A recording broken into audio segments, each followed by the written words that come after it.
Hey everyone, Mike Miller with the Herald-Times, joined by IU basketball columnist Jeremy Price, previewing Tuesday's Big Ten game between Indiana and Wisconsin. 7 o'clock tip at Assembly Hall. You can catch the game on ESPN. Follow us on Twitter at MikeMillerHT and at JPPrice.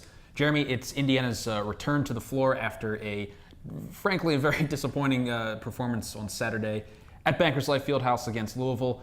Really just a very disconnected game for Indiana, as we spoke about afterwards on Scoop Talk.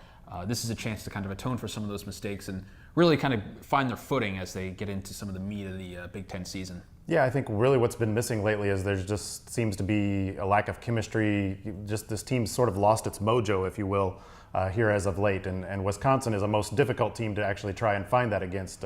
You never want to go against the Badgers in a game that, I don't know if we go quite must win. It's a little too early in the season to go that far, but a game that at least you need a must good performance. How about that? Yes, absolutely. I think we can accept that. And it's tough against Wisconsin, as you say. I mean, especially this group, which has seemingly been together forever, basically. You have 4 seniors in the starting lineup and a sophomore in Ethan Happ, who really gave Thomas Bryant troubles last year.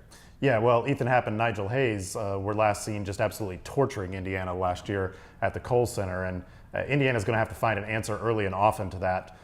Especially when you look at the way the defense has played as of late. That's really been an area of struggle for Indiana, and this is a Wisconsin team that is really going to allow for no let-up there. Indiana's going to have to be much better in every phase defensively if it's going to have a chance to come out with a win.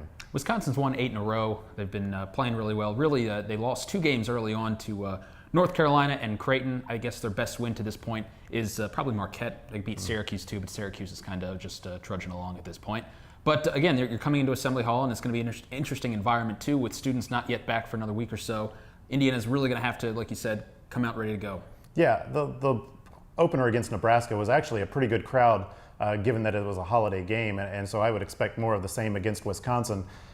But this Indiana team has to give that crowd a reason to get into it and turn this into a vintage Assembly Hall performance if it's going to have a chance. 7 p.m. ESPN, you can catch the game and follow us on Twitter.